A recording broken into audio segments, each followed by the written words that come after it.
9월 29일 새벽기도 시작하도록 하겠습니다. 강단 메시지 오전 오후 우리가 정리하도록 하겠습니다. 누가복음에 나타난 그리스도라는 제목으로 오전에 말씀 받습니다. 엠마오로 내려가는 제자들을 보면서 한계를 만난 기독인의 모습을 볼 수 있습니다. 2, 3년 주기로 이렇게 신앙의 권태기를 느끼는 기독교인들이 꽤 많습니다. 그래서 늘 같은 말씀을 듣는 것 같고 기독과 그렇게 간절해지지 않고 현실에 지쳐서 이 전도에는 도저히 다가갈 수 없는 그런 상태로 있게 되는 그런 기독인들이 많습니다. 한계를 만났기 때문에 그렇습니다. 그런데 한계는 올 수 있습니다. 문제는 이게 넘어서지를 못하고 있는 겁니다. 왜 그러냐면 응답이 없어서 그렇습니다. 응답을 받지 못하고 있어서 그렇습니다. 응답을 받지 못하면 내가 먼저 살지 못하고 삶과 업이 미자립 상태가 되고 그러면 불신자와 비슷한 상태가 돼버리고 마는 것 아닙니까? 나를 바꾸지 못했고 능력이 없어서 그런 겁니다. 그래서 눈이 문제에만 고정이 되게 되어 있습니다. 그래서 지금을 놓치고 과거 상처, 미래 허상 속에 살게 되고 하나님의 축복이 도저히 지나갈 수 없는 그런 소로가 되고 마는 겁니다. 염려를 하게 되면 인본주의를 낳고 인본주의는 하나님의 역사를 가로막습니다. 그러니까 하나님의 기준에서 탈락되게 되는 겁니다. 그러면 내 이익이 기준이 되기 때문에 사람과도 함께 갈 수 없고 현장에 남겨두신 축복은 받지 못하게 됩니다. 그런데 우리에게 희망이 있는 게 엠마오의 제자들의 얘기가 그들이 만난 한계에서 끝나지 않았다는 겁니다. 그들의 낙심으로 끝나지 않았습니다. 예수님은 그들이 만난 한계를 뛰어넘을 수밖에 없도록 말씀으로 깨닫게 해주시고 그리고 성령으로 역사하신 것을 체험하게 만들고 그리고 그들이 부활의 참 소망을 가지고 세계복음화까지 가도록 인도하셨습니다. 그래서 우리에게까지 이 복음이 전달돼 온 것 아니겠습니까? 그들이 만나서 한계를 만나서 주저앉아 있었다라면 우리에게까지 복음이 전달될 수 없었겠지요. 그래서 누가복음에는 중요한 순간마다 기도하시는 예수님의 모습이 강조되어 있습니다. 사람의 모습으로 오셨지만 그분은 하나님이시잖아요. 그런데 육체의 한계 그리고 피로함 이런 것들 넘어서기 위해서 실제로 기도하는 모습을 강조해 주셨습니다. 그리고 그렇게 성령의 역사가 강조되어 있습니다. 기도로 우리에게 나타나는 성령의 역사 그리고 실제로 예루살렘과 성전에 대해서 강조하십니다. 예배를 통해서 우리에게 확정된 하나님의 언약을 붙잡고 승리하라는 걸 우리에게 알려주고 계시는 겁니다. 기도와 성령, 하나님을 만나는 장소로서의 성전을 말씀하면서 예배에 대해서도 그렇게 강조하고 있습니다. 그래서 누가복음에는 그리스도가 또한 어떻게 나타나 있냐? 모든 사람을 위해 오신 그리스도로 나타나 있습니다. 이방인이었던 누가가 이방인을 염두에 두고 쓴 복음서가 바로 누가복음입니다. 그래서 다른 복음서와는 다르게 예수님의 족보가 아담까지 가 있고 하나님과 연결이 되어집니다. 이스라엘 민족만을 강조하기 위해서 아브라함의 자손으로 오셨다. 그 부분을 강조하지 않고 그렇게 모든 사람을 위해서 오신 그리스도로 역사를 주관하시는 하나님을 나타내고 있습니다. 그분이 잃어버린 자를 구원하러 오셨다. 그렇게 나타냅니다. 특정한 민족 계층을 위해서 그리스도가 오신 게 아니라 노바디 나싱의 현장에 임하신 겁니다. 그래서 사회적인 소외 계층을 찾아가시고 사회적인 약자였던 여성을 중요하게 쓰시고 그러면서도 반전인 게 진짜 잃어버린 사람들은 유대인들이었다. 그렇게 말하고 있습니다. 집 나간 탕자 비유에서 진짜 탕자는 큰아들입니다. 우리는 이렇게 방탕하게 자기 재산을 허비하고 돌아온 그 사람을 탕자라고 보는데 진짜 탕자는 아버지와 항상 같이 있었던 큰아들이었어요. 항상 같이 있으면서 모든 것을 감사로 누리지 못했고요. 뭔가 아버지의 사랑을 받기 위해서 뭔가 열심히 해야 된다고만 생각했던 큰아들. 근데 그 존재 자체로도 축복받고 그리고 감사를 누릴 수 있었을 존재였는데요. 그 사람들이 바로 이스라엘 사람들이다. 복음을 받고도 못 누리고 있다. 그래서 진짜로 탕자는 이스라엘 사람들이다. 이렇게 말씀하고 있는 거죠. 예수님은 그리스도로 오셨고 사람으로 이 땅에 오셨습니다. 왜냐하면 사람의 모습으로 오셔서 사람의 문제를 해결해 주셔야 되기 때문이에요. 성경은 사람의 문제에 대해서 해결책과 그 삶을 말합니다.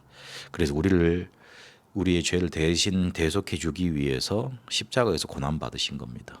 부활하신 이유를 모르면 그래서 그리스도를 모르는 거와 같습니다. 예수님이 부활하셔야지만 성령께서 다시 오시고 성령께서 오셔야지만 우리에게 구원의 길이 열리고 그래서 그분이 우리와 함께 계시고 인도하실 때 충만하게 역사하게 되시는 겁니다. 이제 우리에게 매일 응답받을 게 주어졌습니다. 그래서 항상 3캠프 하셔야 됩니다. 성령 인도 받으면 됩니다. 선택과 결정적인 순간과 생각 속에서요. 이러면 성령 충만 오게 돼 있고 성령의 역사 일어나게 돼 있습니다. 성령의 내주를 깨닫게 되고 성령의 열매를 맺게 됩니다. 이걸 어떻게 체험할 수 있냐? 강단을 통해서 매일 응답을 확인하면 됩니다. 문제가 메시지로 보이면 됩니다. 이러면 근본적으로 이해되고 감사 나오거든요. 하나님이 더 좋은 응답을 예비해 놓고 계시기 때문에 그렇게 할 수 있습니다. 결국 이렇게 보지 못하는 게 문제를 메시지로 보지 못하는 게 생각의 문제입니다. 생각은 우리의 눈을 현실에 머물게 하기도 하고 하나님의 계획을 보도록 또 만들어 놓습니다. 그래서 순간순간 답을 찾는 24 기도하며 리듬 살려내고 업을 살려내야 됩니다. 이러면서 예배를 드리게 되면 정확한 메시지 주는 것이 우리에게 확인됩니다. 이러면 하나님의 뜻이 보입니다. 이 세 가지가 하나로 연결되는 고리이기 때문에 어느 하나로만 끊어져도 응답 못 받게 됩니다. 문제를 메시지로 봐야 된다. 그리고 생각을 기도로 연결해야 된다. 그리고 특히 더 중요한 건 예배를 그렇게 드리게 되면 정확한 메시지를 보게 됩니다.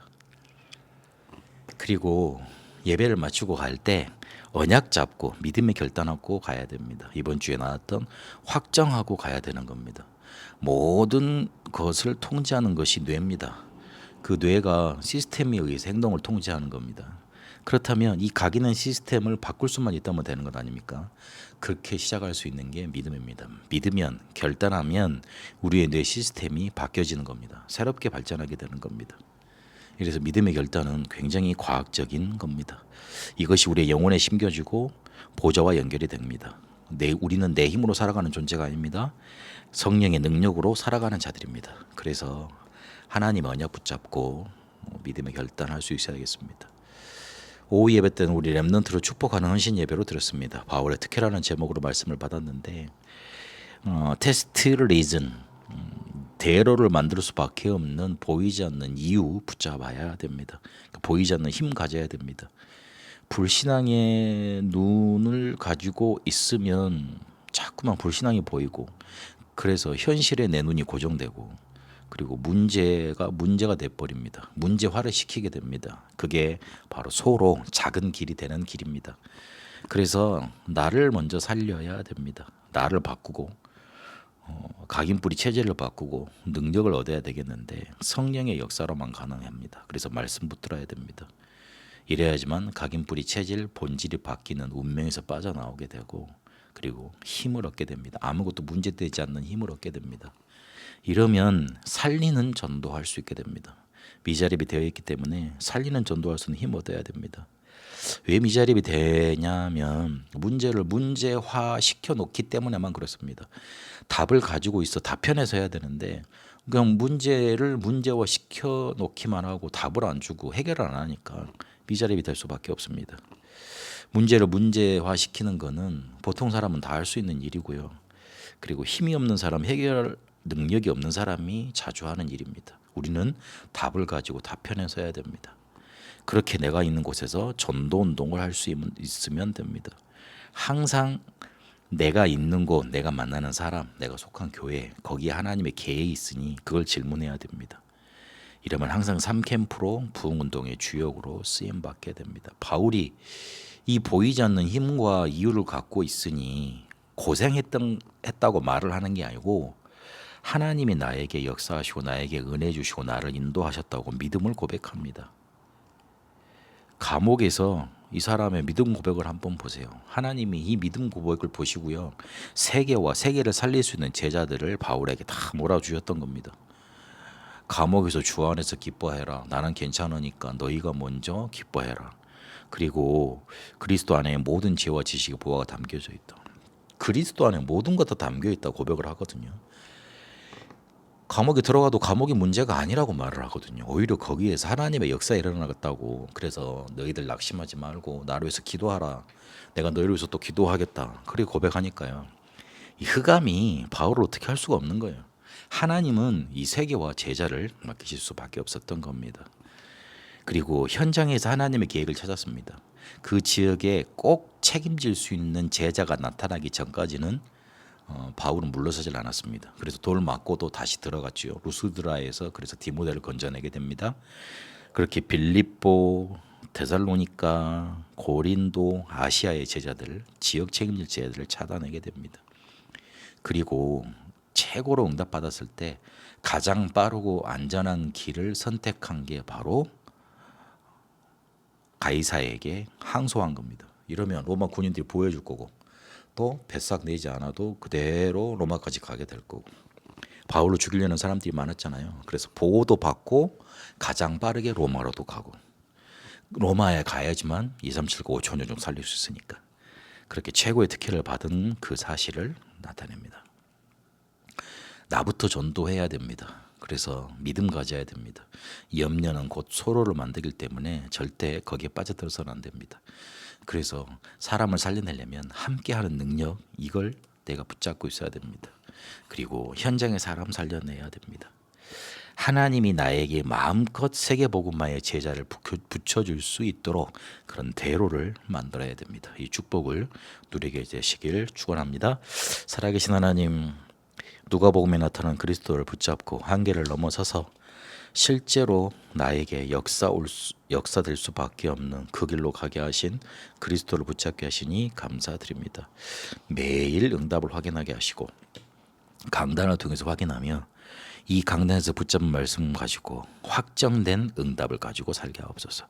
그래서 대로를 수축해서 세계복음화의 제자들을 만나고 그들과 함께 2, 3, 7, 5천 정도로 갈 수 있도록 축복하여 주옵소서. 살아계신 우리 주 예수 그리스도 이름으로 기도합니다. 아멘. 개인 기도로 인도받도록 하겠습니다.